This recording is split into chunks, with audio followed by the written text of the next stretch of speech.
Alors, bonsoir à toutes, bonsoir à tous. On va pouvoir démarrer comme on le fait toujours. On démarre à l'heure. Je vais faire peut-être un petit mauvais jeu de mots avec le quart d'heure picard, puisqu'on va parler la langue picard, mais nous, le quart d'heure picard, c'est pas trop notre truc en fait. On aime bien commencer à l'heure. Voilà. Mais le picard, monsieur Angelard en parle beaucoup, beaucoup mieux que moi. Donc bienvenue à tous. Je vous dire qu'au nom du comité des sages de l'Université rurale de la Cologne, ça nous fait plaisir de vous revoir tous. Alors, on a des fidèles parmi les fidèles, on a des gens qui viennent plus occasionnellement, il y a tout le monde, et puis il y a des gens qui viennent que pour cette conférence, et c'est très intéressant, et ça nous fait plaisir avec le comité des sages qu'on puisse continuer. C'est notre 5e rentrée universitaire.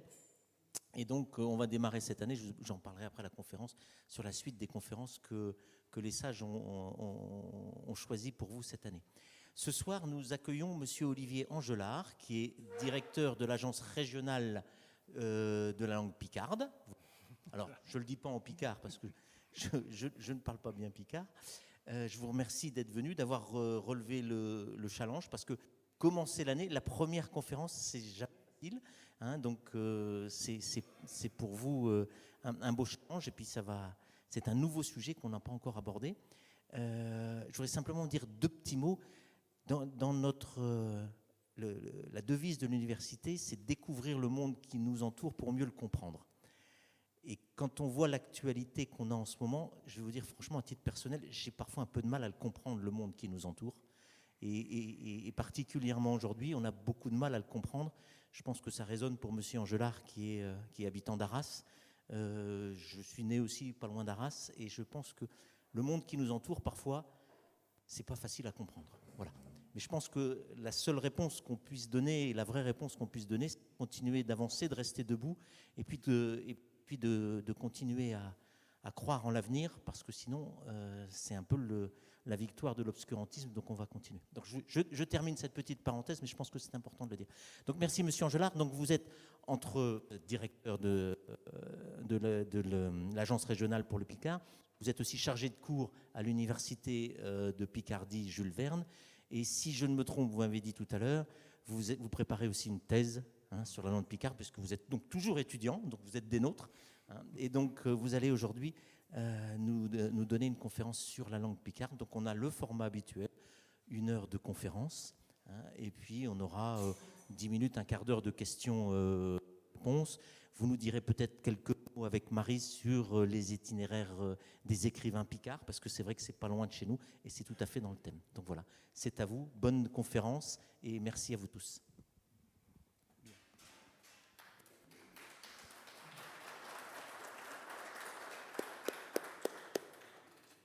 Bien, vous m'entendez comme ça, c'est bon?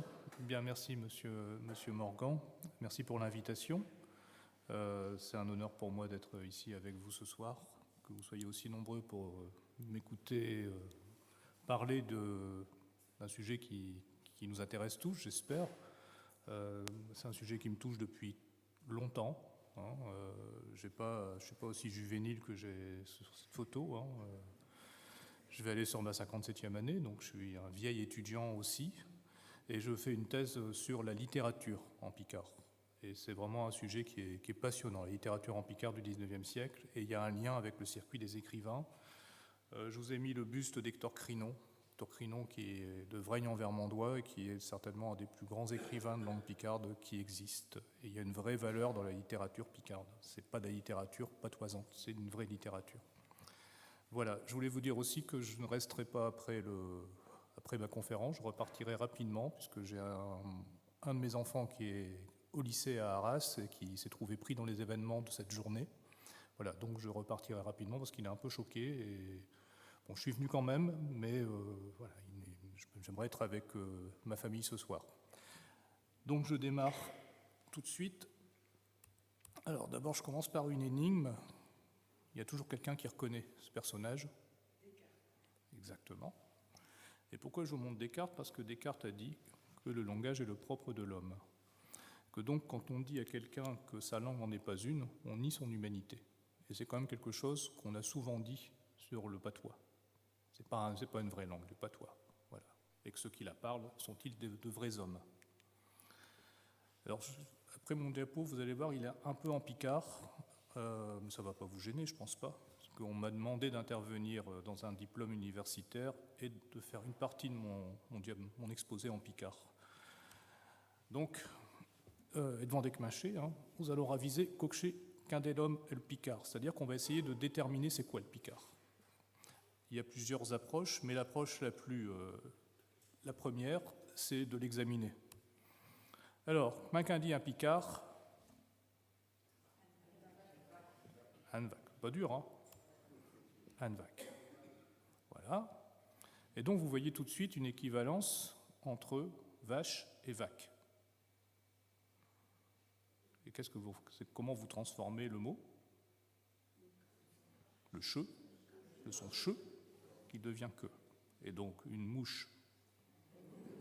Voilà. Plus compliqué, une tâche, un tac, la chance, canche. C'est quasiment systématique, d'où les gens qui s'appellent carpentiers. Autre élément, c'est un gardin, ja-ga, d'où la jambe, un gambe, le jambon. Voilà, cette équivalence est importante également. Alors, Kokshikifesh Tomlo, Ima, en un. Encore une équivalence phonétique.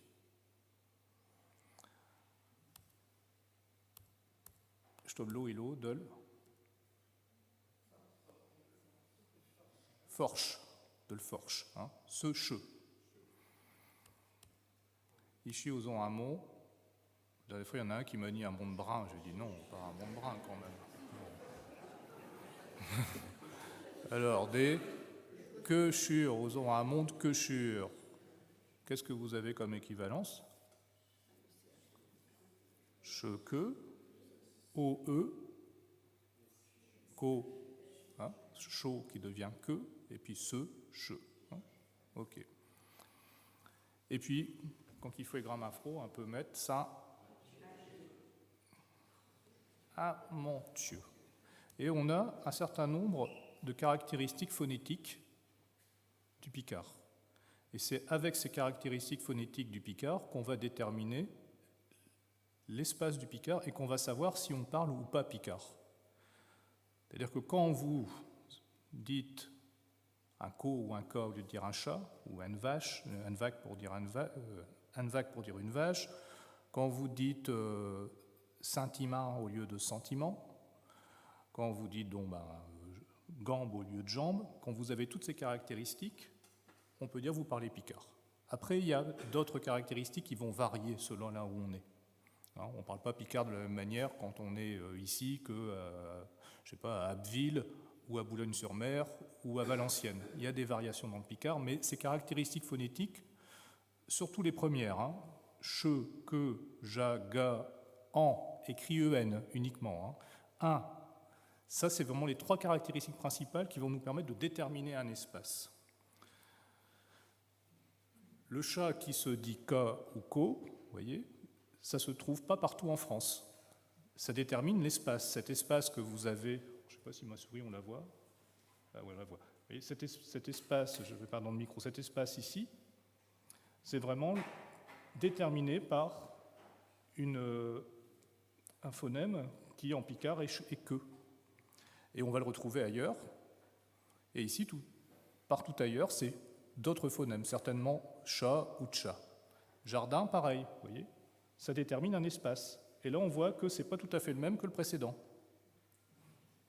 Ici, on ne dit pas gardin.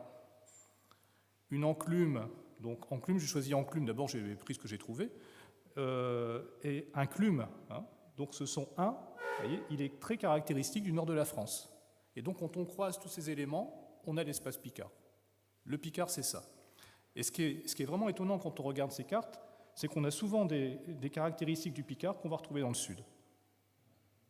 Souvent. Et ça vient du latin.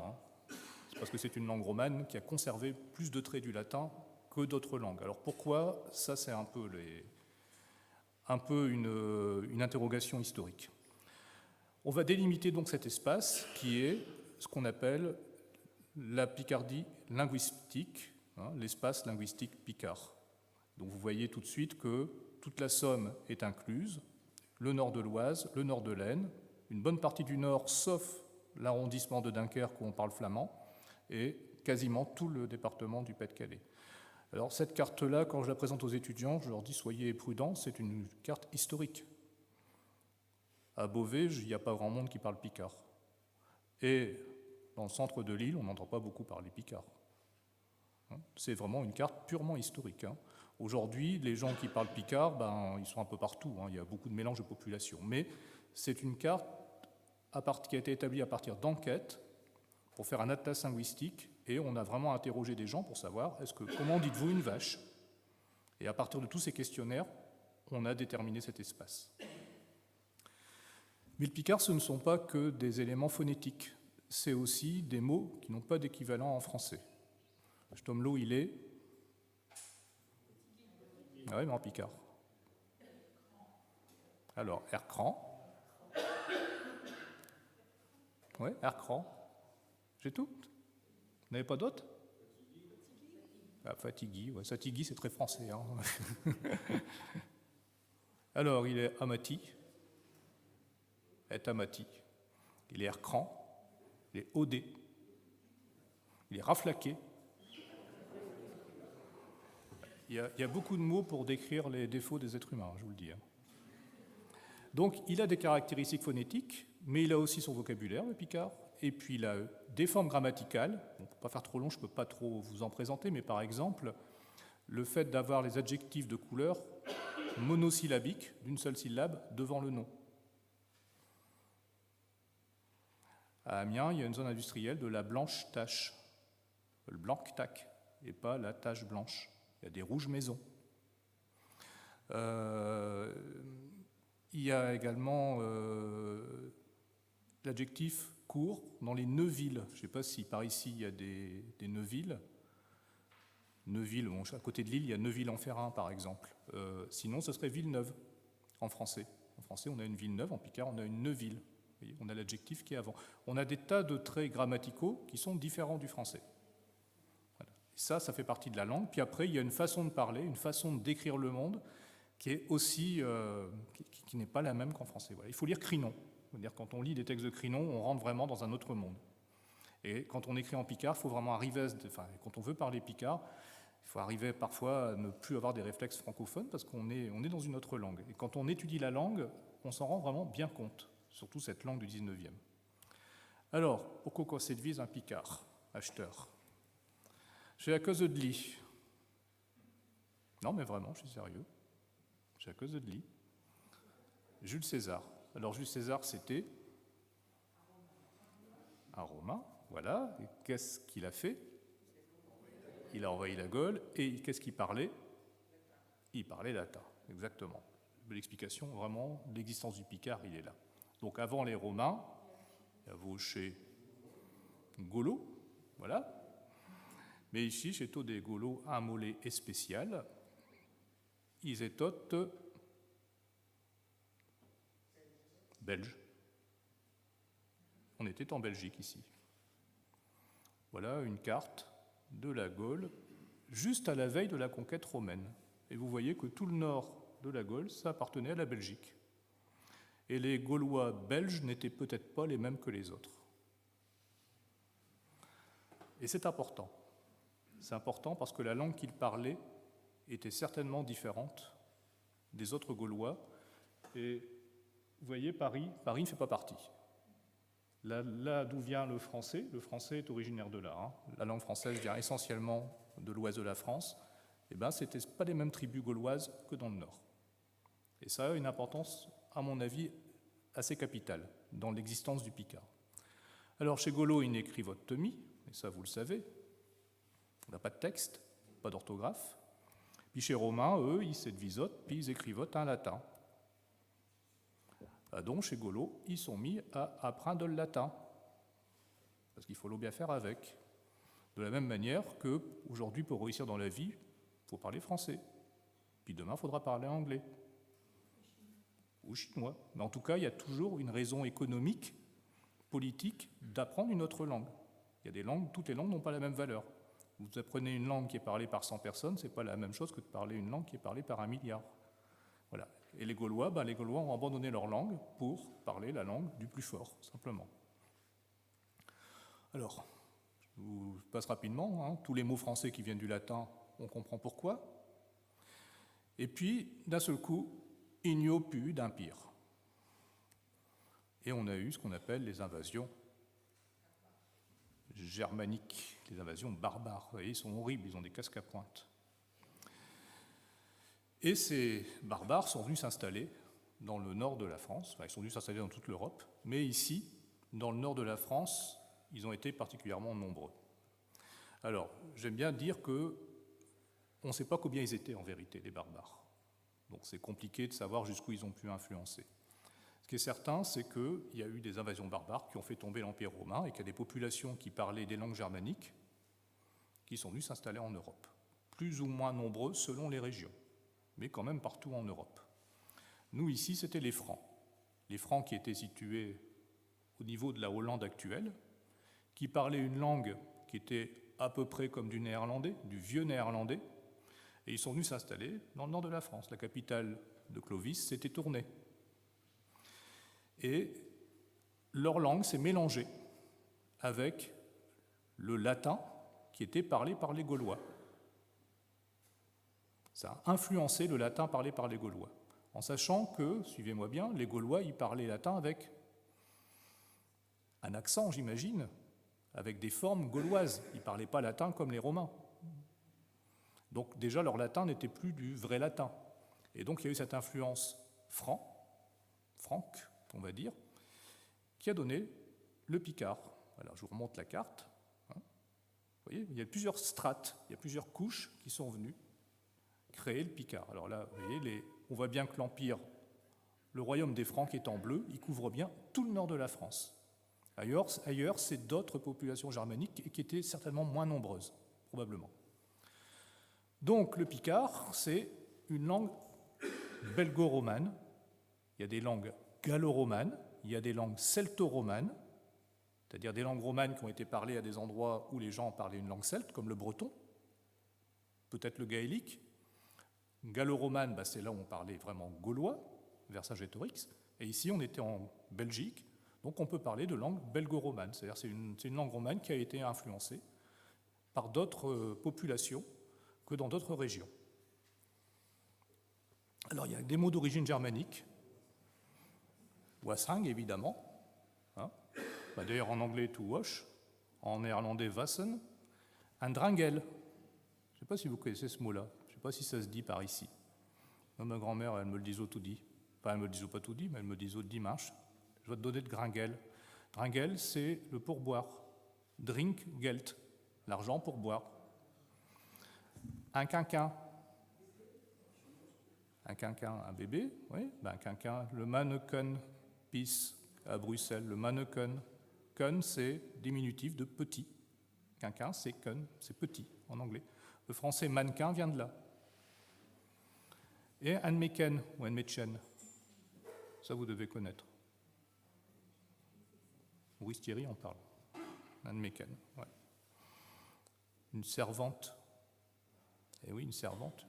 Une Mädchen, une jeune fille, voilà. Et d'ailleurs, on trouve dans les textes Picard, on le trouve souvent synonyme de jeune fille, Meken. Mais c'est plutôt, pour moi, c'est plutôt la servante de fer. Hein. Pourquoi est-ce que le Picard s'appelle Picard? Pour le bon et le meilleur. Alors, je ne vous passe pas ça parce que le son n'est pas assez bon ici, et puis mon enregistrement n'était pas assez bon. Mais je vais vous l'expliquer quand même. Donc c'est un professeur d'histoire qui est à l'Université de Montréal et qui a beaucoup travaillé sur le Picard au Moyen-Âge. Et il avait fait une conférence, à un moment donné, le professeur Éloi qui est en face de lui, hein, c'est le professeur Lusignan, en face c'est le professeur Éloi qui est de l'Université de Picardie, et il lui pose la question, pourquoi est-ce qu'on s'appelle Picard? Alors on n'a pas de réponse absolue, mais on a quand même des pistes. Alors d'abord, attendez, il faut que je passe là, voilà. D'abord, Picard, c'est d'abord un nom de famille. Et ça, c'est vraiment important de bien comprendre ce que signifient les noms de famille. Les noms de famille, ça désigne souvent un métier, une caractéristique physique, une origine géographique, ou alors un caractère. Et ça peut être un sobriquet. Quand vous vous appelez, désolé pour ceux qui s'appellent comme ça, hein, le comte, le roi, marquis, l'évêque, c'est que vous aviez un ancêtre qui était un peu prétentieux. Voilà. Il se prend pour le roi, l'évêque, le marquis, etc. Picard, ça désignait des gens apparemment agressifs, querelleurs, violents. Et c'est comme ça que les Parisiens les désignaient. Alors, dans le roman de Renard, hein, le texte médiéval, le fils d'Isengrin, le loup, est un enfant turbulent et on l'appelle Picard ou Pincard. Donc c'est une façon qu'on a de désigner les autres.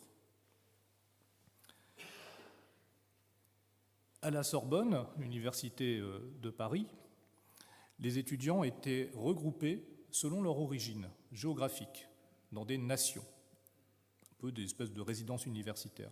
Et il y avait une nation picarde. Et la nation picarde regroupait tous les étudiants qui venaient du nord de Paris. Qui venaient du nord de Paris, de Picardie, mais bien au-delà. Hein. Ça regroupait tous les étudiants jusque les Pays-Bas. Et c'était une nation qui était bilingue, qui parlait à la fois flamand et picard. Et pourquoi je vous ai mis ce petit morceau de latin? C'est qu'en 1229, il y a eu des émeutes étudiantes.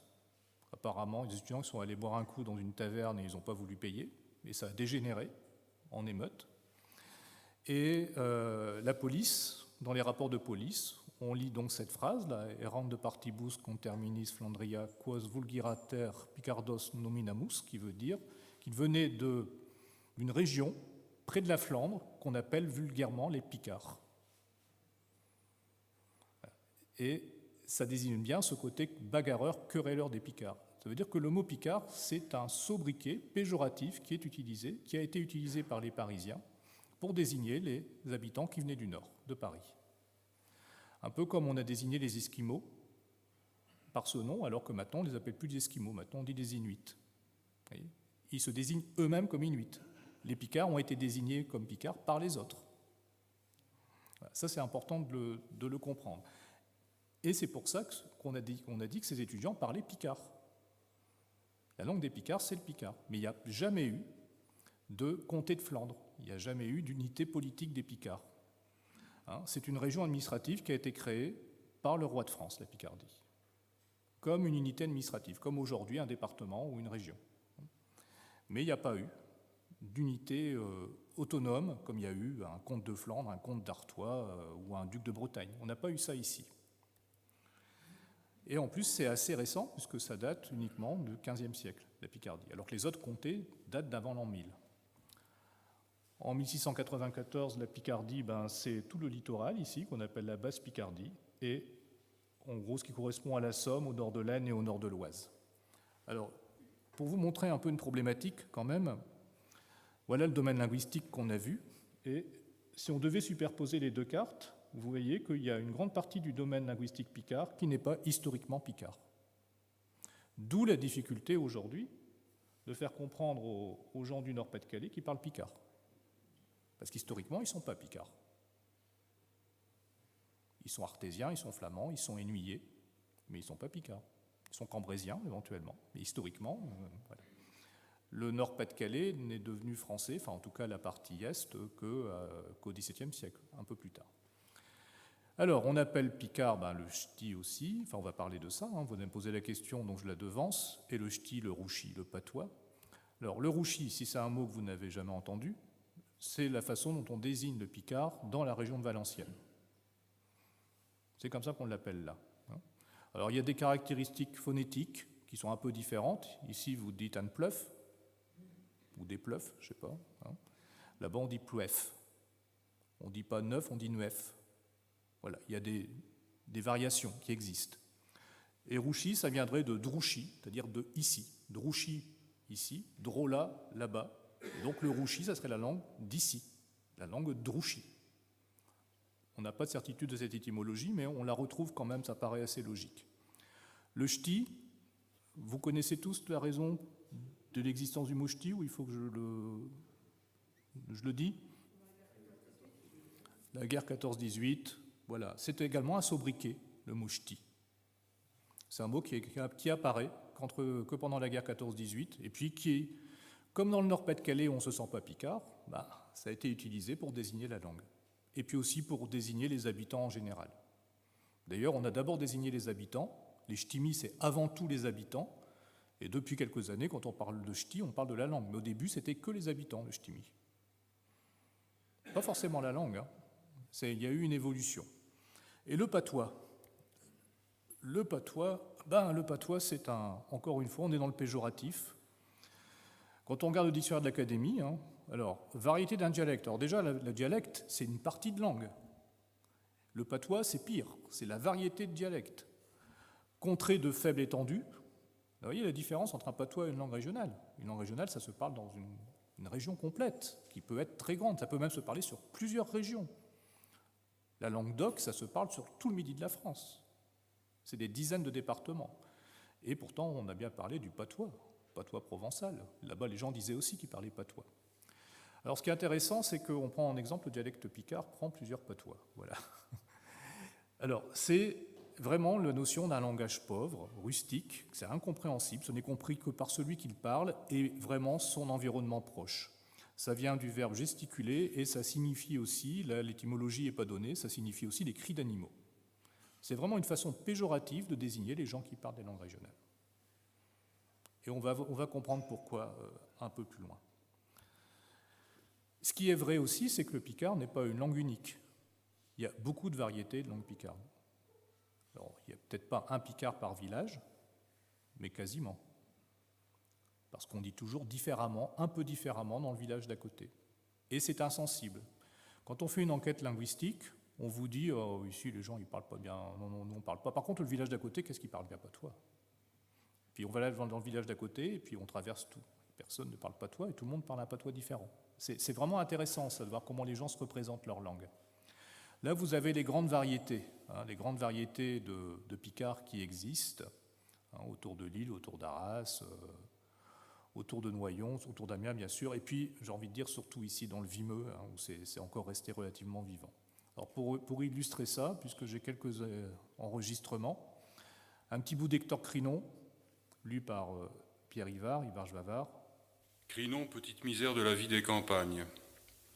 Vous qui ne mangez que des croûtes ni jaunes ni vielles, vous drain bien plouen et le sort et de chevarler. Vous avez pas vu sortir et de le sacler en faisant des dents si longues avec des brocs à vielle, un mourche de pain si dur avec des galets, tout rissoulé, si gris que dans les mêles, qui te faut musique, tout vert à faire peur, à vue d'elle barbe ou tant qu'à vieux sapeur. Pour le faire passer, ça ne choucouer à boire, chez faut qui reste un rack d'asta valoir. Mais oui, après l'avoir bien retourné, il faut le manger comme elle l'a défourné. Tout un parli, tout c'est, le croûte a vu le miotte. Pour ercangi, lendemain, chez quoi le même note, et quand il plut, qu'un air chu sur Saint-Doux, un bon tahus qui vous trame jusqu'au zou, qui fait marchi, plaqui jusqu'à Zéra, et qu'elle froyait rougir comme des cournailles, puis ragreuillir ses dos tout engourdis.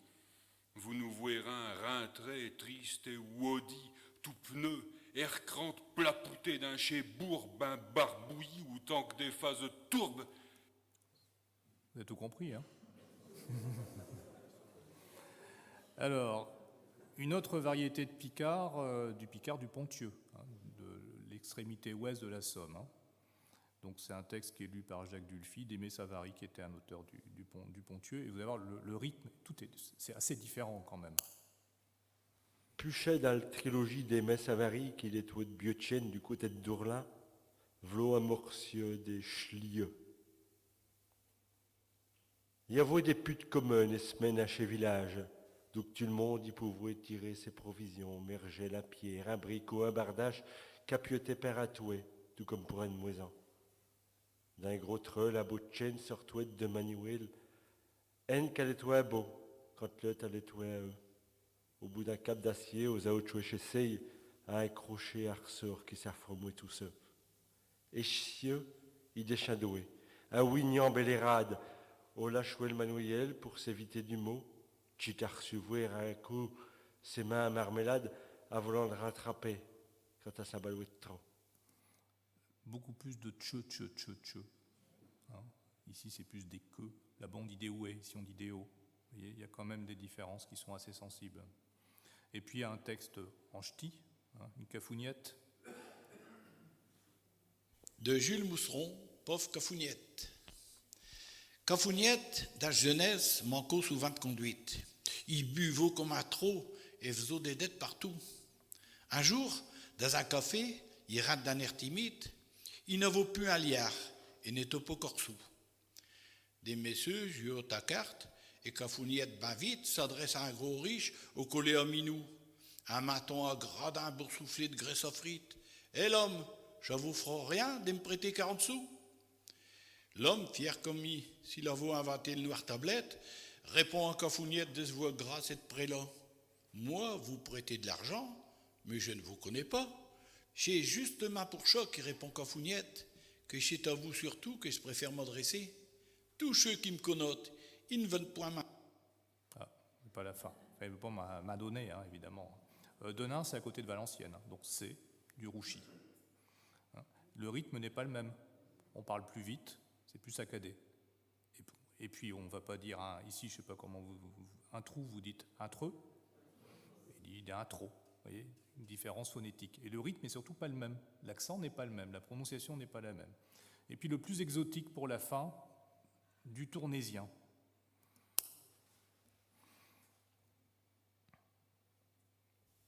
Le pocher.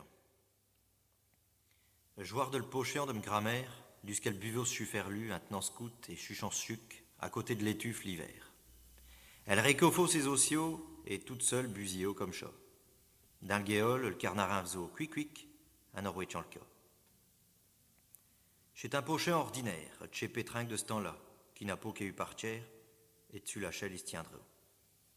C'est un pocher sans oreille, qui d'a vu toutes les couleurs, il a perdu ses parelles, et se trouve tous au liaster. Alors, un pochéon, couché. C'est une tasse.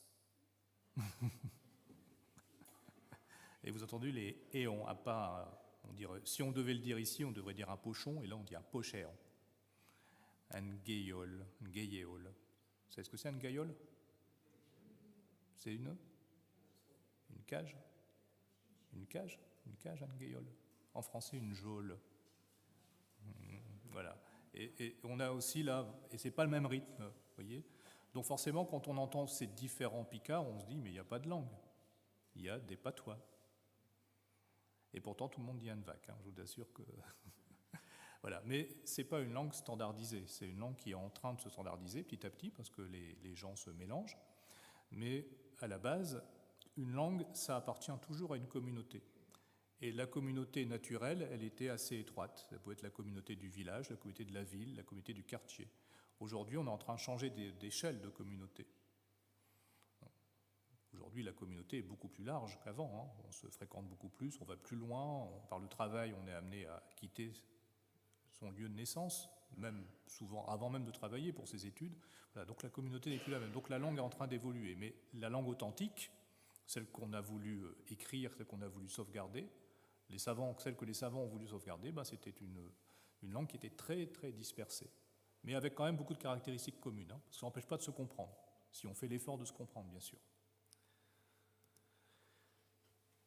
Du prestige à l'ignorance et à la Renaissance, je vais vous parler quand même de l'évolution de la langue à travers le temps. Et ça, c'est important. Dès le Moyen-Âge, le picard existe. Le picard existe avant le français. Le français est une invention de la Renaissance. C'est une langue qui a été créée par des grammairiens, qui a été rendue uniforme par l'Académie française. L'Académie française a été créée par le roi. C'est Louis XIII qui crée l'Académie française. C'est Richelieu qui veut doter la France d'une langue riche, pour enrichir la langue. Le picard, il n'a pas été traité comme ça par la politique, donc le picard a évolué de lui-même. Mais le picard existait avant le français et largement avant. Le picard aussi, ce qui est intéressant, ça a disparu. Il y a un truc qui apparaît pas bien, je suis désolé. Le picard aussi, il faut bien voir que c'est une langue qui est restée quand même relativement proche de ce qu'on parlait au Moyen-Âge. Alors, on n'a pas de traces du picard médiéval, on n'a pas d'enregistrement, on n'a même pas vraiment de texte. Mais on a des textes quand même, vous allez voir un peu le paradoxe. Mais le picard n'a pas été transformé comme le français. Quelque part, il est resté beaucoup plus naturel. C'est une langue bio, le picard. C'est une langue qui n'a pas été... que l'homme n'a... Enfin, qui a continué d'évoluer comme le français aurait dû évoluer s'il n'avait pas été codifié.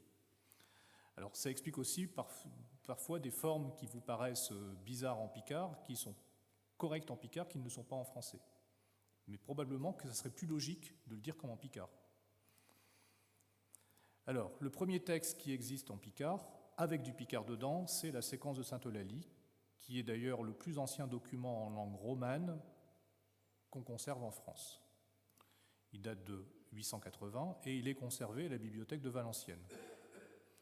Il viendrait, c'est pas parce qu'il est conservé là qu'il est là, il viendrait peut-être d'une abbaye qui se situerait en Flandre. Peut-être. Donc c'est un petit document. Alors ce qui est intéressant aussi, c'est qu'ici vous avez un texte en langue romane et juste en dessous vous avez le plus ancien texte en langue germanique, écrit de la main du même copiste. Je vous ai dit tout à l'heure que la nation picarde à Paris, il y avait quasiment autant de gens qui parlaient flamand que de gens qui parlaient picard.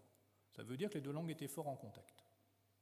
Et là, ça nous le prouve, la même personne a recopié le texte dans les deux langues. Il y avait probablement un bilinguisme dans nos régions. Probablement. Je reviens sur le picard. Dans ce texte qui est le récit d'une sainte qui refuse de se convertir, que les Romains veulent absolument obliger à renier Dieu, et elle refuse, et du coup ils vont la torturer, bien sûr.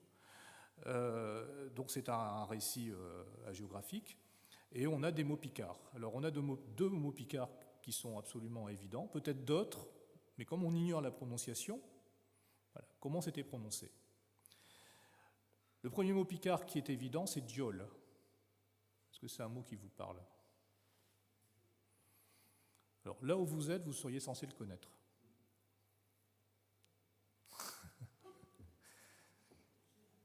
Mais le français est passé par là. Diol, c'est le diable. Oui. L'autre mot picard, c'est ici, on ne le voit pas, évidemment c'est tout petit, je peux passer à la diapo suivante, parce que je les ai un peu agrandis. Diol ici, et ici on a le mot cause. Une cause, qu'est cause ? Une chose. Et ça, c'est typiquement picard. Le che, que, c'est typiquement picard. Voilà. Là, il n'y a pas d'ambiguïté. Sur ces deux mots-là, il n'y a pas d'ambiguïté. Sur les autres, comment est-ce que c'était prononcé ? On n'en sait rien en vérité. En tout cas, il y a une trace de picard en l'an 880, une trace de picard écrite dans un texte. Et ça, c'est quand même extrêmement intéressant. Et là, on n'est pas en français. Alors, si j'arrive à faire ma manip, je vous fais écouter un petit bout de la séquence de Sainte-Eulalie. Il faut peut-être que je quitte ma présentation pour pouvoir le faire. Je n'arrive pas à passer sur ma vidéo. Sinon, j'avais un petit bout de vidéo. Ah si. Bon, voilà. C'est la séquence de Sainte-Eulalie, lue et reconstituée, bien sûr, selon ce qu'on s'imagine, comment on la lirait, comment on devait la lire à l'époque. Donc prêtez bien l'oreille.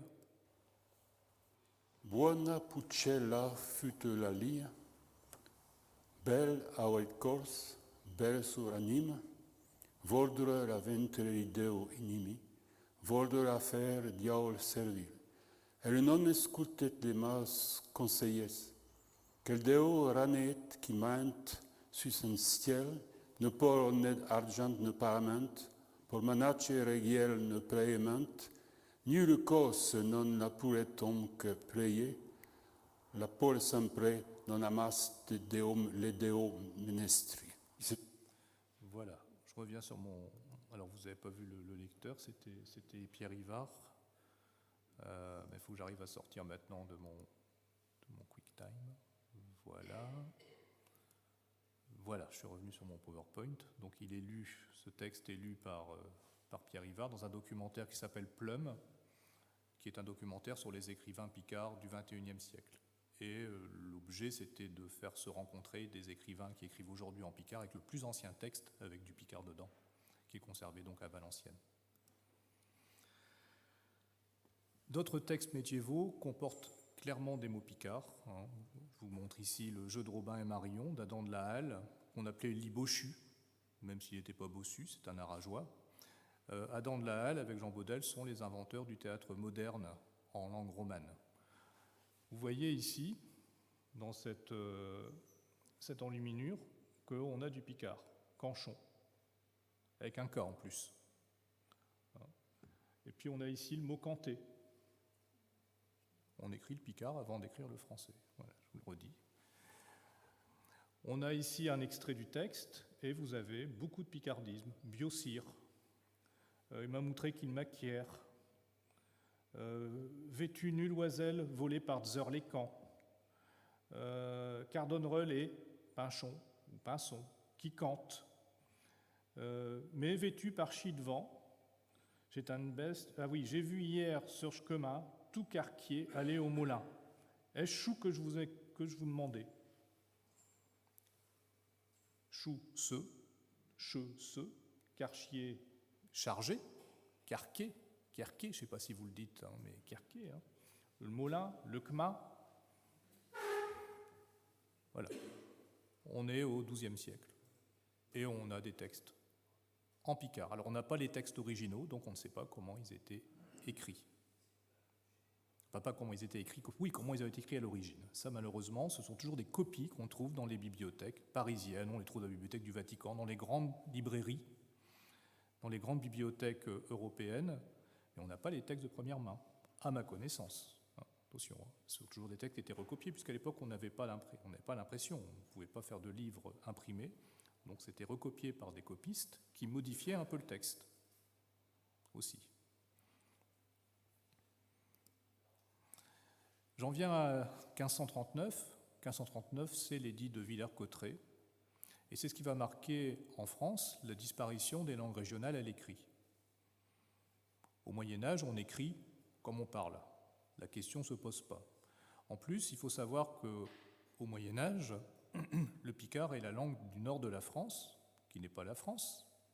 C'est Amiens, c'est Arras, c'est Valenciennes, c'est Cambrai, c'est Lille, c'est Saint-Omer. Ce sont des villes très riches. Ils font beaucoup de commerce, et la langue du plus riche, c'est la langue qui a le plus de valeur. Et on va trouver des textes en picard dans toute l'Europe. On trouve des textes en picard à Bordeaux, on trouve des textes en picard à Londres, on trouve des textes en picard à Anvers, on en trouve même aux Pays-Bas. C'est un peu l'équivalent de l'anglais aujourd'hui, sur une zone moins importante, bien sûr, mais pour vous dire que si on est capable de construire des cathédrales, c'est qu'on a les moyens de le faire. Et c'est le commerce des draps essentiellement, qui va enrichir les villes du nord de la France. Et ce ne sont que des gens qui parlent picard. 1539, le roi de France décide que dorénavant, on n'utilisera plus le latin, puisque à la cour du roi de France, on continuait d'écrire en latin.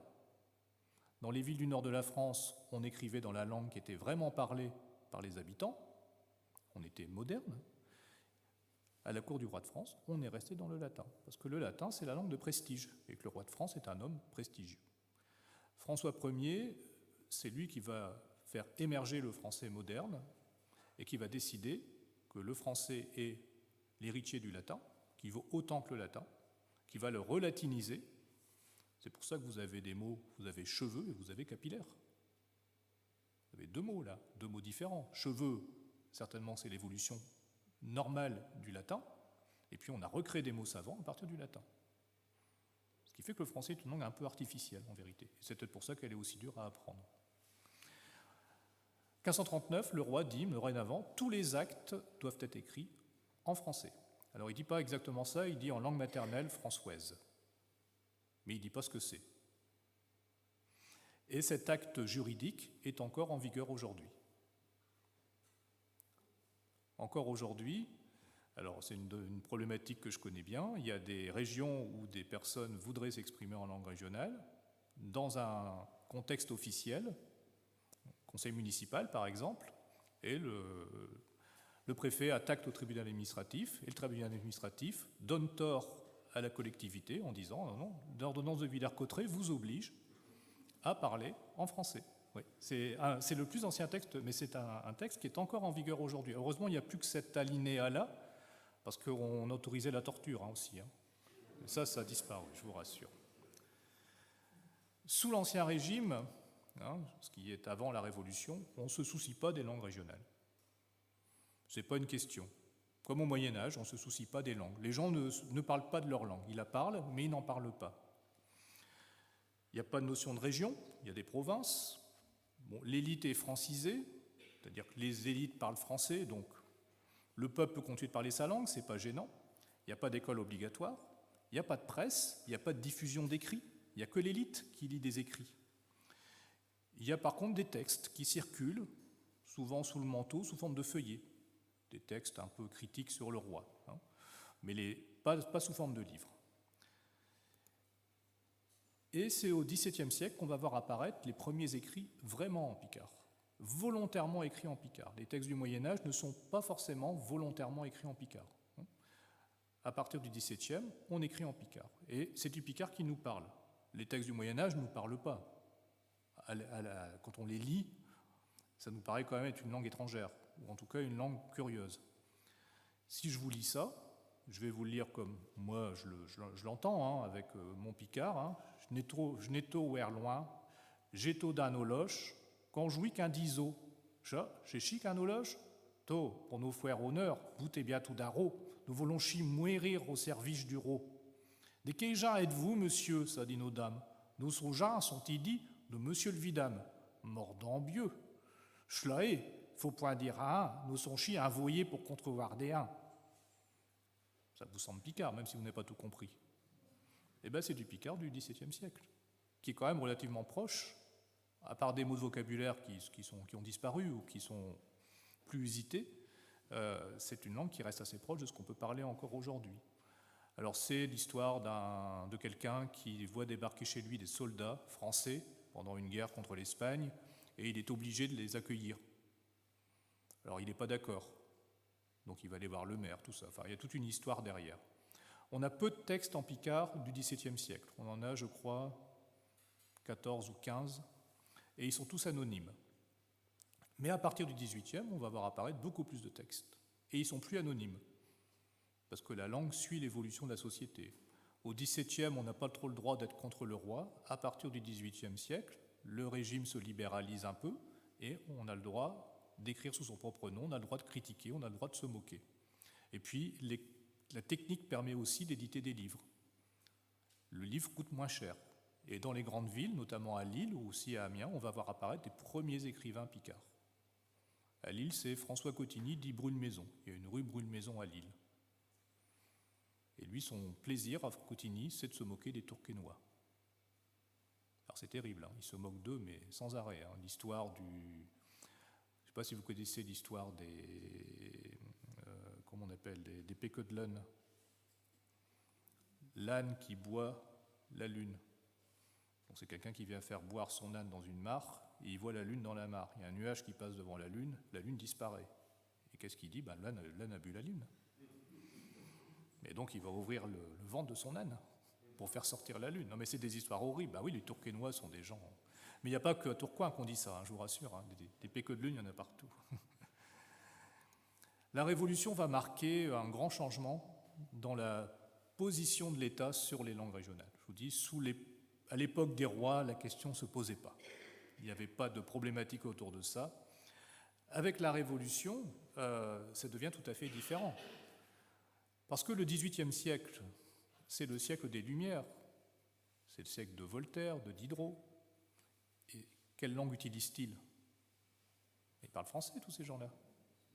Ah oui, donc la philosophie des Lumières, la philosophie du savoir, les mathématiques, la raison, la liberté, les grandes valeurs, aujourd'hui, dont on parle beaucoup, ont été exprimées en français. Et quand la Révolution va apparaître, les idées de la Révolution, c'est ça, liberté, égalité, fraternité. C'est faire table rase de l'ancien monde, du monde où on n'était pas libre, du monde où il fallait obéir au roi, il fallait obéir aux nobles. C'était pas raisonnable que 5% de la population domine 95%. Vous voyez, donc la raison n'est pas ça, c'est ce que nous ont appris les Lumières. Et qu'est-ce que fait la Révolution? J'en reviens aux langues, hein, c'est important, tout ce que je viens de vous dire. Une enquête est faite par, à l'époque, la Convention, qui était l'Assemblée de l'époque, pour savoir qui parle français. Et avec horreur, les conventionnels se rendent compte qu'il n'y a qu'un Français sur 5 qui est capable de parler français. Ça fait 80% qui ne parlent pas français, qui parlent patois.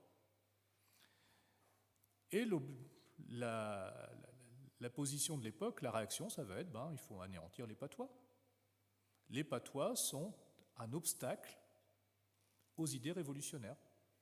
Et on a donc ce rapport de Barrère qui nous dit le fédéralisme et la superstition parlent bas-breton, l'immigration et la haine de la République parlent allemand, c'est-à-dire alsacien, la contre-révolution parle l'italien, c'est-à-dire le corse, et le fanatisme parle le basque. Et quelque part, ces idées-là, elles sont un petit peu encore en cours quand même. Que le patois, c'est quelque chose d'avant, c'est quelque chose d'un ancien monde. Que le français, c'est la langue du progrès. Ce qui n'est pas faux, mais prêter aux langues des intentions politiques, ça c'est faux. Les langues n'ont pas d'intention politique. C'est comme on pourrait vous dire parler patois c'est vulgaire, c'est celui qui parle qui est vulgaire, ce n'est pas la langue. La Troisième République va pourchasser les patois au nom de l'unité nationale. On est dans une période où la France a perdu l'Alsace et la Lorraine, dans une période de nationalisme, et il est important que les Français s'unissent. Et on va considérer que pour qu'ils puissent être unis, il faut qu'ils parlent la même langue. Alors là aussi, ça aurait pu se faire autrement, mais ça se fait au détriment des langues régionales, et on interdit aux enfants, à l'école, on ne parle pas patois. C'est interdit. Et ce sont les instituteurs, qu'on appelait à l'époque les hussards noirs de la République, qui vont être chargés d'empêcher aussi les enfants de parler patois. Alors ça, c'est la règle générale, parce qu'il y a aussi des instituteurs qui n'ont pas empêché les enfants de parler patois. Mais on a des documents qui sont quand même assez étonnants. Alors, ce document-là, qui était affiché dans les écoles en Bretagne, où c'est bien écrit, il est défendu de parler breton et de cracher à terre. Et aussi, on punissait les enfants, c'est-à-dire qu'il y avait un système qu'on appelait le signum, où on donnait à un enfant un morceau de bois ou un caillou, celui qui parlait patois, celui qui était pris dans la cour d'école ou dans la classe à parler patois, on lui donnait un objet, et quand il entendait un autre enfant parler patois, il le donnait à cet autre enfant. Et à la fin de la journée, il était puni. Le dernier qui avait le caillou ou l'objet était puni. Voilà. Il y a vraiment eu on a vraiment interdit, à un moment, le patois à l'école. Mais ce qui vraiment va faire disparaître les langues régionales, c'est simplement l'évolution de la société. C'est l'industrialisation. Là, les gens vont devoir quitter leur campagne pour aller travailler dans les cités ouvrières. Et ils vont se mélanger. Et quand on se mélange, on a besoin d'une langue commune. Et ce qui est incroyable, c'est qu'ici, la langue commune, ça a été le picard. Dans les mines, on parlait patois, on parlait le picard. Tourcoing, toute industrie du textile, on parlait picard. On a plein de traces de ça. Mais ailleurs, ça a fait beaucoup de mal aux langues régionales. Beaucoup de mal. En même temps que les langues disparaissaient, on avait l'impression qu'elles disparaissaient, il y a eu tout un mouvement de savants pour les collecter.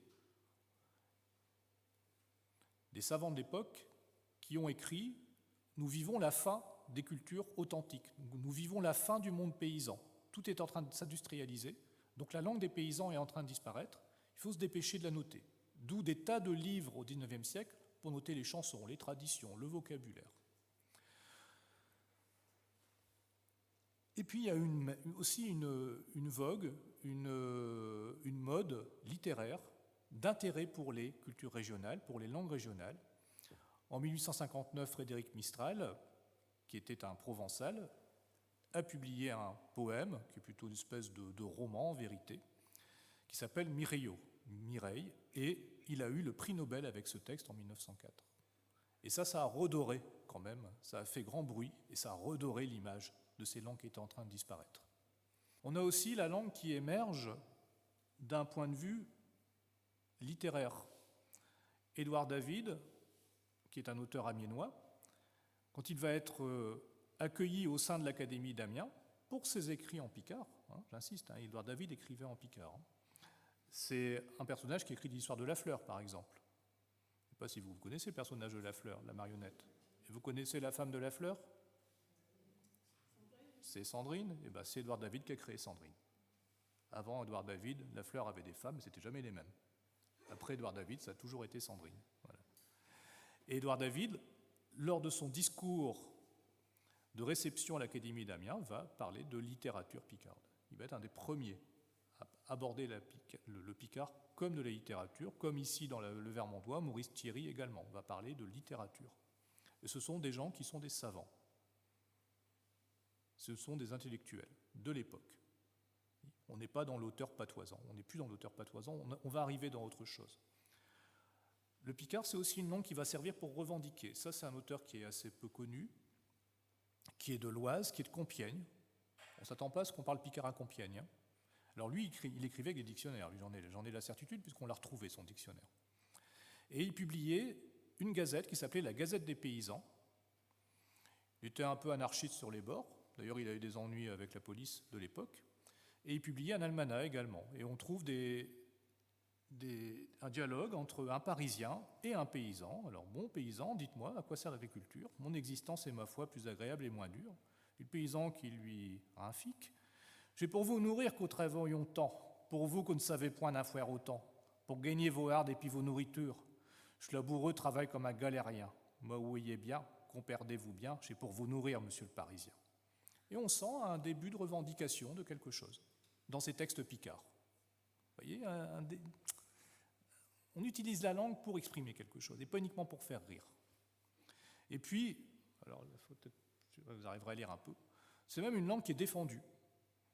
En 1910, on a cet auteur, Marius Touron, qui est mort pendant la guerre d'ailleurs, qui écrit au ministre. Il écrit une lettre ouverte en faveur du patois. Bon, je vous en lis un tout petit bout. Monsieur le ministre, chasserouetti Jean Mouévré, monsieur le ministre, hyperoué que devant qui fûche longtemps chez paysans comme nous, n'auront plus le droit de perler un patois. Il faudrait que tout le monde s'approche à gergonneux comme touché merdeux de parigot, qui viennent te l'été faire le zabarro d'un autre pays. Voilà. Et après, c'est parti comme ça. Il y a une revendication, voyez, parce que dans d'autres régions, il y a une revendication. Chez les Bretons, il y a une revendication. Chez les Bretons, dès le XIXe siècle, il y a une demande d'apprentissage de la langue bretonne à l'école. Alors ici, on n'a pas ça, mais on a quand même un attachement à la langue. Vous voyez, cet attachement, on le trouve dans les textes. Et on le trouve en plus dans la langue. Ça, c'est vraiment intéressant. En France, les langues régionales vont vraiment acquérir un statut après la Deuxième Guerre mondiale.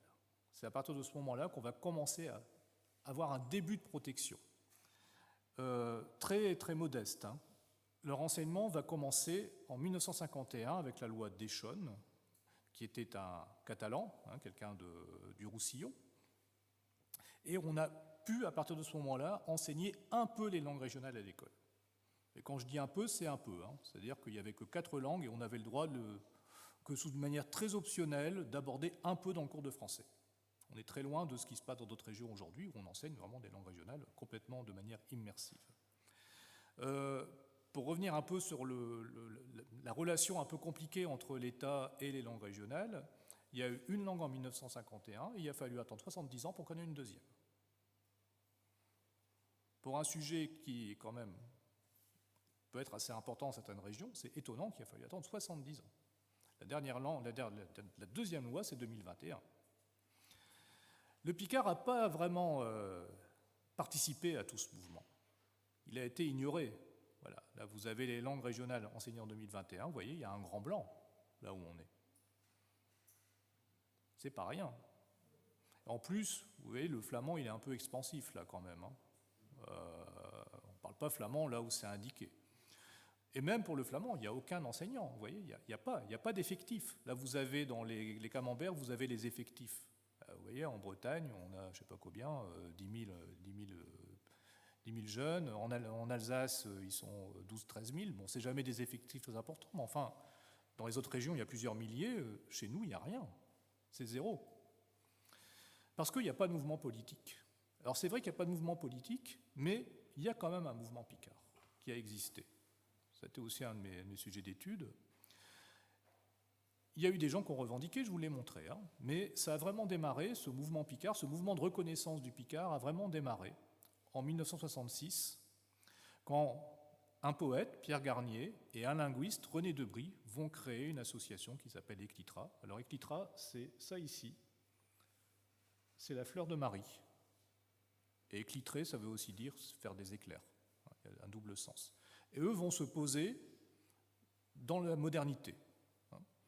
Ils vont bien dire qu'ils rejettent tout provincialisme passé et dépassé. Ce qu'ils veulent, c'est adapter le picard au monde moderne. Qu'on puisse continuer à parler picard aujourd'hui. Debrie va poser... Enfin, d'abord, Pierre Garnier va poser le picard en politique. Il va parler de régionalisme. Il va s'intéresser à la littérature. Garnier va écrire un livre sur Hector Crinon. Il va écrire un livre sur Édouard David. Il va écrire un livre sur Phileas Lebègue. Il va s'intéresser à cette littérature, lui qui est poète. Il n'est pas picardisant, hein, Pierre Garnier. Pierre Garnier, c'est un poète extrêmement moderne. C'est quelqu'un qui invente le spatialisme. C'est quelqu'un qui fait de la poésie sonore sur des bandes magnétiques. Il est dans la modernité de son époque, Garnier. Et il va se tourner vers le picard comme un élément de modernité. Et ça, c'était le premier à le faire, hein, j'insiste. Garnier est quelqu'un de très important. C'est lui qui a inauguré le buste de Crinon à Vraignes, Pierre Garnier, avec René Debrie. René Debrie, lui, va créer une orthographe pour le picard.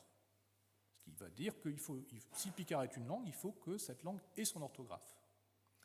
Il va écrire une première méthode d'apprentissage du picard.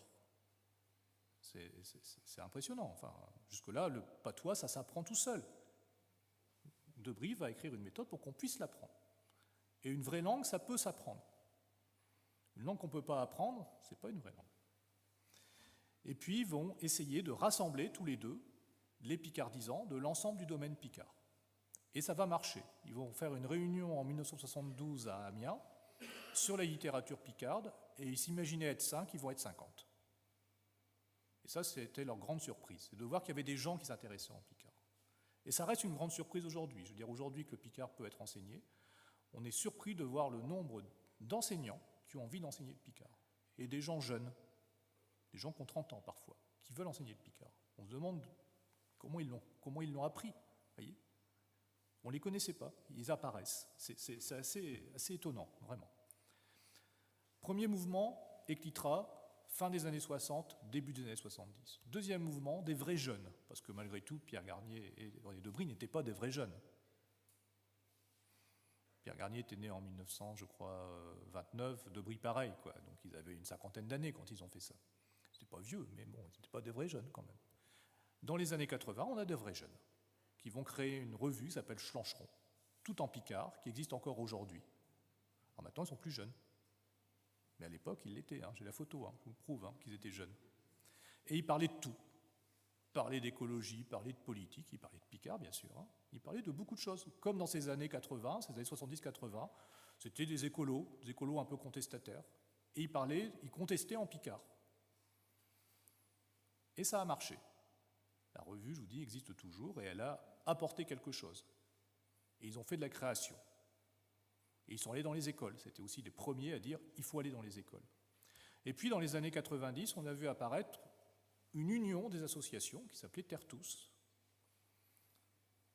qui avait pour but, là, vraiment de demander aux autorités de s'occuper du picard, de faire que le picard ne disparaisse pas et qu'il soit considéré comme un élément de la culture, du patrimoine, de l'enseignement. Il y a une fédération en Picardie et une dans le Nord-Pas-de-Calais. Et puis, tout ce mouvement, vous voyez, on est vraiment sur un mouvement. Dans les années 90 également, la région Picardie a créé au sein de l'Office culturel régional de Picardie un département culture picarde qui s'est transformé petit à petit en un département langue picarde qui est devenu l'Agence régionale de la langue picarde. Il y a eu plusieurs étapes. Entre-temps, il y a eu des journées interrégionales du Picard avec des élus qui sont venus parler de la langue. Il y en a eu 3. Une en 2006 à Wallers-Saramberg, là on a tourné Germinal. Une en 2007 à Amiens, dans les locaux de la région. Et puis une à Tournai, à la Maison de la Culture. Et tout ça a amené petit à petit à une prise de conscience. La dernière étape que je voulais vous montrer, c'était en 2021. En 2021, il y a eu le vote de la loi Molac. La loi Molac, c'est la deuxième langue en 70 ans, la deuxième loi en 70 ans sur les langues régionales. Et la loi Molac qui a été votée par les 2/3 des députés, de droite comme de gauche, il y a eu un consensus. Beaucoup de députés de la région ont voté la loi Molac. J'ai fait le compte, il y en a 2 qui ont voté contre. Pas mal se sont abstenus et le reste a voté pour, ce qui fait qu'on va dire qu'il y a à peu près 40% des députés de la région qui ont voté cette loi. Et ça, c'est intéressant parce que ça n'était jamais arrivé non plus. Le Conseil constitutionnel a censuré la loi Molac. Ben oui, parce que la loi Molac permettait plusieurs choses. Elle permet de mettre des panneaux en langue régionale. Elle permet aussi, elle fait rentrer les langues régionales dans le code du patrimoine. Ça veut dire que les langues régionales sont protégées, comme les monuments historiques. Et l'État a responsabilité, a obligation d'assurer leur conservation. Et comment on conserve une langue régionale? En l'enseignant. Ben oui, en l'enseignant, bien sûr. C'est comme ça qu'on conserve les langues régionales. Ce n'est pas la seule façon, hein, mais c'est la première chose. Si vous ne connaissez pas la langue, elle meurt. Une langue, ça s'apprend, ça se transmet. Et pour la transmettre, comme elles ne se transmettent plus en famille, les langues, il n'y a plus que l'école. C'est le dernier endroit où on peut encore espérer les transmettre. Parce que les langues régionales ne se parlent plus dans les familles, et ça on le sait. On sait bien que la moyenne d'âge de ceux qui parlent des langues régionales est très élevée. C'est un fait. Donc il faut créer des nouvelles générations de locuteurs. Et c'est ce que font les Bretons, les Basques, les autres. Ils se battent pour ça. Le Conseil constitutionnel a censuré une disposition de la loi qui permettait d'enseigner en immersif les langues régionales dans l'enseignement public. L'immersif, c'est-à-dire que les enfants à l'école, ils ne parlent que la langue régionale. En Bretagne, c'est ce qu'on appelle les écoles d'Iwan. Et on ne parle que breton. Donc le gamin, il parle français, il passe la porte de l'école, il parle breton. Voilà. Et ça marche bien, ils ont de meilleurs résultats que les autres. D'ailleurs, les gens qui mettent leurs enfants dans ces classes-là sont souvent des classes supérieures. Ah oui, il y a des tas de choses comme ça. Donc le patois, ça devient un élément de classe supérieure. Vous voyez ? Ah oui, de ce dont on se moquait avant, ça devient un élément de réussite. Et ce sont des enfants qui réussissent mieux scolairement. Parce qu'intellectuellement, il paraît que ça développe le cerveau de parler plusieurs langues. Donc plutôt que d'empêcher, peut-être mieux inciter. Voilà. Mais sauf qu'en France, la Constitution française dit que la loi impose le français. La langue de la République, c'est le français, et donc le Conseil constitutionnel a censuré la loi Molac en disant qu'il était interdit constitutionnellement de ne pas parler français, au moins un peu, dans les écoles concernées. Et il y a eu des manifestations. Et là, pour la première fois, on est allé manifester, je dis on parce que j'y étais, on est allé manifester devant le rectorat avec nos amis flamands, parce que dans la région Hauts-de-France, il y a 2 langues régionales, il y a le picard et le flamand, et on a réclamé le picard et le flamand à l'école. C'est ce qui est marqué ici. Alors là, c'est écrit en flamand, évidemment, het West-Vlaams, het Picardisch, het School, et puis en dessous, on a le flamand qui est de l'Ouest, puis le picard à chez écoles. Et on était ensemble. Et ça a joué. Ça a joué cette même année, parce qu'après toutes ces manifestations, alors c'est marrant, je vous raconte une histoire vécue, après toutes ces manifestations, là on n'était pas nombreux, on était 50, 60, mais en Bretagne ils étaient 40 000. Ben oui, au Pays Basque aussi, il y a des régions où ils sont très mobilisés, très mobilisés. Ça a beaucoup dérangé le président de la République. Et qu'est-ce qu'a fait le président de la République? Il a nommé une mission. D'abord, il a confié la question des langues, il l'a retirée au ministre de l'Éducation nationale, qui à l'époque était M. Blanquer, pour confier ce problème au Premier ministre, qui à l'époque était M. On oublie vite, un monsieur avec un accent. Castex, voilà. Et Castex, il aime bien les langues régionales. Donc Castex, il a confié une mission à 2 députés, un breton et un occitan, je crois, pour voir comment on pouvait se sortir de cette impasse, c'est-à-dire que d'un côté le Conseil constitutionnel et puis de l'autre côté des gens qui manifestent. Et les deux députés ont suggéré de faire une nouvelle circulaire de l'éducation nationale, parce qu'il y a des circulaires d'éducation nationale qui rendent possible l'enseignement des langues régionales, donc d'en faire une nouvelle qui permettrait l'enseignement immersif. Et là, ça va nous intéresser, vraiment directement. Donc des négociations ont commencé entre les différentes associations, les fédérations de promotion des langues régionales et le ministère de l'Éducation nationale. Et un projet de circulaire a circulé, c'est le cas de le dire, et dans les réseaux, j'ai vu passer ce projet. Bien marqué projet dessus, hein. C'est un document original que je vous montre, hein. Là, vous vivez de l'histoire en direct. Et qu'est-ce qu'on regarde quand on lit ce projet? On lit que l'enseignement des langues régionales va s'appliquer au basque, au breton, etc., etc., etc., etc., au flamand occidental, mais pas au picard. Ah. Alors, qu'est-ce qu'on a fait? On a cherché l'appui des politiques, on a fait ce qu'on appelle du lobbying en français. Et voilà le résultat. La circulaire qui a été promulguée et miraculeusement, sur l'écran de mon ordinateur, ce jour-là, on était le 16 décembre 2021, j'ai vu que c'était marqué Picard. Et le monde a changé. Puisqu'aujourd'hui, on peut enseigner le Picard dans les écoles et qu'on l'enseigne. Il y a en tout une dizaine d'écoles aujourd'hui où on enseigne le Picard sur l'horaire normal de l'enseignement. C'est une matière comme les autres.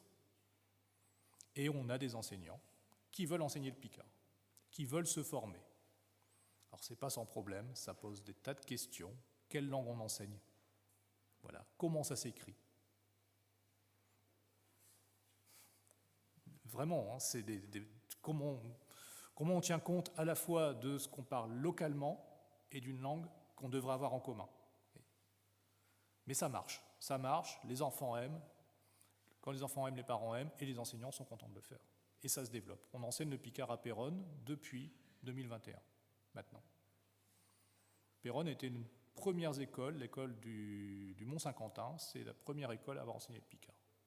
Mais vraiment sur l'horaire normal, hein, c'est ce que je veux dire. Hein. Ce n'est pas un atelier patoisant, vous voyez, c'est l'enseignement d'une langue, officiellement, dans un cadre reconnu avec un inspecteur. Je voulais terminer sur le circuit des écrivains de langue picarde qu'on a commencé à développer ici en 2019. Vous voyez, c'est vraiment tout récent, hein. On est vraiment sur une dynamique autour du Picard. Et ça, c'est une belle aventure qu'on est en train de vivre. Donc, qui a commencé à Vraignes-en-Vermandois, une rencontre qu'on a eue avec Madame Fagot au conseil régional. Enfin, on s'était déjà un petit peu vu avant. Hein. Et Madame Fagot me dit, me dit pas comme moi, on était avec la présidente de l'agence, elle me dit, on aimerait bien faire quelque chose autour du printemps des poètes sur Hector Crinon. Et puis là, en discutant, on a eu cette ambition de faire un circuit des écrivains de langue picarde, un circuit qui soit à la fois touristique, linguistique et culturel, qu'on va mettre en avant ceux qui ont écrit en picard dans leur territoire. Et donc, on pose des panneaux qui présentent l'auteur. Bon, là, c'est encore une fois Hector Crinon. Hein. Ça, c'est le jour de l'inauguration. Hein. Un panneau avec quelques visuels, un petit texte de présentation, un texte en picard, un texte original, la traduction en français et un QR code pour qu'on puisse l'écouter. Aujourd'hui, on a fait 5 circuits des écrivains.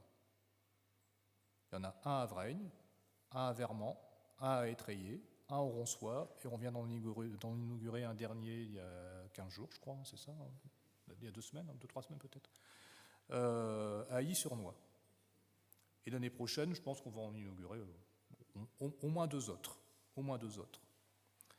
Et ça, c'est l'occasion de travailler avec les écoles, c'est-à-dire que là, on monte un circuit, on travaille avec l'école, c'est l'occasion de faire travailler des enseignants, de leur faire découvrir un auteur local, que les enfants, à travers ces textes, découvrent la réalité aussi de leur territoire, comment c'était, comment parlaient leurs grands-parents, qu'eux-mêmes soient capables de parler.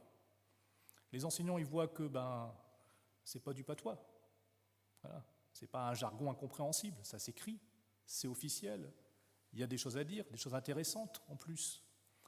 Qu'est-ce qu'on fait d'autre? On fait Qu'est-ce qu'on a fait d'autre, Maryse, autour de ça?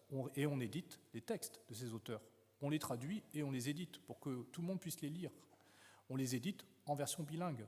J'insiste, c'est très important. Aujourd'hui, on peut lire des textes en picard, il faut les mettre en version bilingue, il faut que tout le monde puisse les lire. Surtout qu'en plus, même si vous parlez bien patois, oui, mais comme à 10 km, c'est pas tout à fait le même patois, puis qu'en plus, c'est des textes souvent qui sont des textes assez anciens, donc avec du vocabulaire qu'on n'utilise plus aujourd'hui, c'est vraiment très important de les traduire. Donc voilà, les écrivains picards, ça c'est une infographie du courrier Picard. Voilà les écrivains picards de l'Est de la Somme. Vous voyez, il y en a quelques-uns, et ils n'y sont pas tous. Donc c'est un circuit qui est en train de s'étendre. Et ça, c'est vraiment important aussi, ce travail qu'on est en train de faire. On propose aussi une charte pour les communes qui le veulent. Donc signer une charte « Ma commune aime le Picard », où la commune s'engage à faire la promotion du Picard dans l'espace public. Et tout ça, ça va ensemble. L'école, la charte et le circuit des écrivains. Voilà. Et aujourd'hui, donc, on est en train de développer toutes ces opérations et on est quelque part en train de, enfin, moi c'est comme ça que je le ressens, de rattraper notre retard sur les autres régions où ça se fait quand même depuis 50 ans. Voilà. On verra si l'avenir nous donne raison. En tout cas, c'est quelque chose dont, voilà, d'ici qu'on ait du Picard au bac, ça arrivera. Je ne sais pas si je le verrai. Non, mais je ne sais pas si je serai encore en... Je verrai probablement. Je ne sais pas si je serai encore en activité professionnelle parce qu'on progresse d'année en année. On a commencé par les CM1, CM2, maintenant on est au collège. Bon, le bac, c'est dans 7 ans, quoi. Mais on va arriver au Picard au bac. Hein. La loi nous le permet aujourd'hui. Comme la loi nous permet de mettre des panneaux en Picard. Voilà, tout ça, c'est devenu très officiel. On est dans une prise de conscience. Et on est quand même dans une région qui est très proche de Paris, où il y a encore une langue régionale qui existe. Et ça, c'est exceptionnel aussi. Il y a une grande linguiste qui s'appelle Henriette Welter, qui parle de l'exception picarde. Cette langue qui ne meurt pas. On dit toujours qu'elle va mourir, et pour finir, elle est toujours là. Voilà, pichez toutes.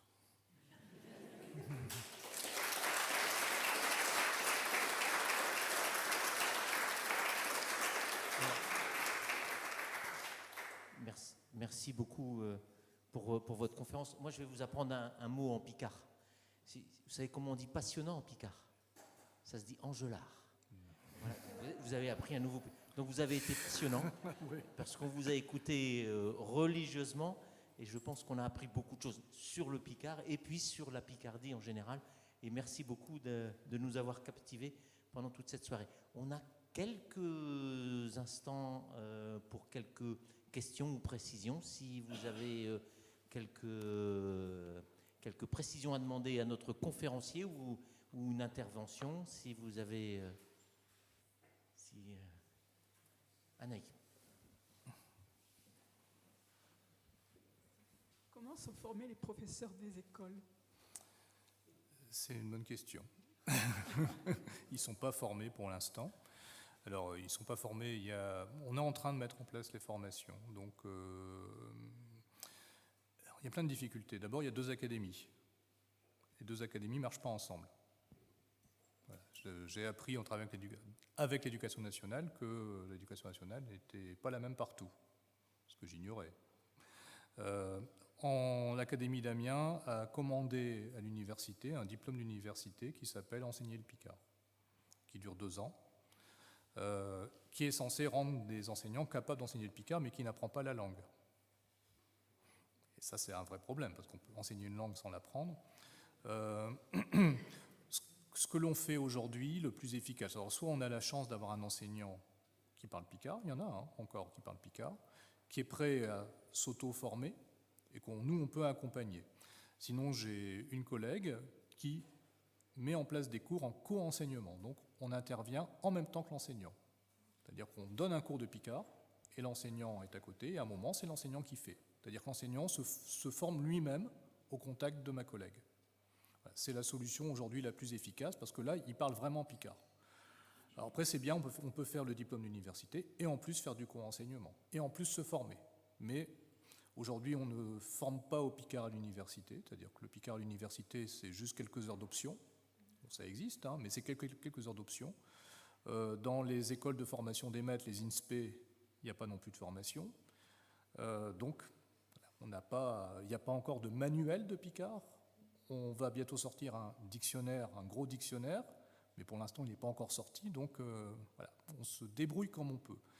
Par contre, il y a eu une vraie volonté académique de démarrer l'enseignement dès la rentrée 2022. C'est-à-dire la circulaire a été publiée en décembre, et dès la rentrée 2022, il y a 7 ou 8 écoles qui ont commencé à enseigner le Picard. Donc on s'est un peu lancé dans le grand bain, là. Hein. Et encore une fois, on a beaucoup de retard. Vous n'avez pas mis au point un manuel pour... on est en train de le faire. Alors, je suis désolé, Marie, il faut que je le dise, nous ne sommes que 3 salariés à l'agence. Allez voir en Bretagne combien ils sont. Voilà. Il y a une question de ressources humaines, on ne peut pas faire plus. On ne peut pas faire plus. On ne peut pas être à la fois sur le circuit des écrivains, faire signer des chartes, organiser des cours, organiser un festival. Enfin, non, le territoire est trop grand, il y a trop d'habitants, et puis le Picard est présent partout, quasiment sur toute la région. Vous avez vu la carte du domaine linguistique, ça couvre quasiment toute la région. Voilà, c'est un... Voilà. Donc on y travaille comme on peut, vraiment. Vraiment. Mais on y travaille beaucoup. Il faudrait qu'on soit beaucoup plus nombreux et on se heurte à des problèmes de base, quoi, des problèmes de véhicules. Voilà, ce sont des vrais obstacles hein, qu'on rencontre aujourd'hui. Hein. Et puis, il faut trouver aussi des personnes qui... Il y a peu de gens qui sont formés aux langues régionales. C'est quelque chose qui est peu répandu, même dans d'autres régions. Hein. Donc on n'a pas vraiment d'interlocuteurs. Bon, après, ce qui fait plaisir, c'est de voir qu'on a beaucoup d'enseignants qui veulent enseigner la langue. Ça a été la très bonne surprise. Mais vraiment une excellente surprise, et je le dis vraiment des gens jeunes, des gens de 30 ans, quoi, qui veulent parler picard. Moi, je ne m'attendais pas à ce que ça existe encore aujourd'hui. Je vous le dis, j'étais très surpris. Et parfois, des enseignants agrégés. Ça aussi, c'était la surprise. Et toujours avec la même raison qui nous ont avancé. On s'est moqué d'eux à un moment dans leur vie, pour leur accent. Et ils veulent prendre une revanche là-dessus. Voilà. Ah bon, on m'a empêché. Ah, on s'est moqué de moi parce que je ne parlais pas toi. Ben, maintenant, je vais l'enseigner. Maintenant, je suis prof et c'est moi qui vais l'enseigner. Vous voyez ? C'est aussi un sentiment de fierté qui s'exprime à travers ça. Et être fier de soi, ça me paraît être quelque chose de tout à fait naturel, me semble-t-il. Tu pourrais peut-être nous dire quelques mots, Olivier, de la Cité de la langue française, de l'inauguration et de la perception que tu as eue? Alors, elle n'est pas encore inaugurée, puisque c'est jeudi prochain. Ma perception, elle est tout compte fait mitigée. Hein. On a été reçus au ministère de la Culture le 30 août par Madame le ministre, qui nous a... Alors, on était une 60aine de personnes de toute la France, hein, des représentants. Après, je ne suis pas représentant du Picard, hein, mais enfin, bon, voilà. De fait, on nous invite, on y va. Et la première chose que nous a dit le ministre, enfin Madame le ministre, ça a été de parler de l'inauguration à venir de la Cité la Cité internationale de la langue française. En sachant que dans l'Assemblée, c'était le fait que ça soit à Villers-Cotterêts, ça en gêne beaucoup. Ben oui, hein, parce que quand on s'appuie sur l'édit Villers-Cotterêts pour interdire aux gens de parler une langue régionale et qu'on dit que la Cité de la langue française va faire la promotion des langues régionales, vous voyez, c'est un peu dur. Mais elle a beaucoup insisté en disant que c'était sa mission. Alors, c'était sa mission, et qu'en plus, comme elle est dans les Hauts-de-France, elle devait en priorité faire la promotion des langues des Hauts-de-France, donc le picard et le flamand. Ça reste, à ce jour, ça reste une déclaration ministérielle.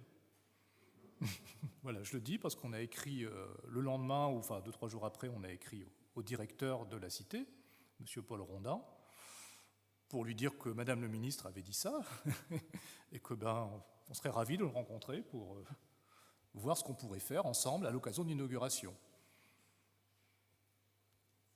Voilà. Bon, on attend la réponse de M. Rondin. L'inauguration, c'est jeudi prochain. Bon. D'ailleurs, je crois même qu'à la région, je ne suis même pas certain que le président de région y soit. Voilà. J'ai l'impression que c'est un truc très parisien quand même. Il y a un truc qui nous a choqués.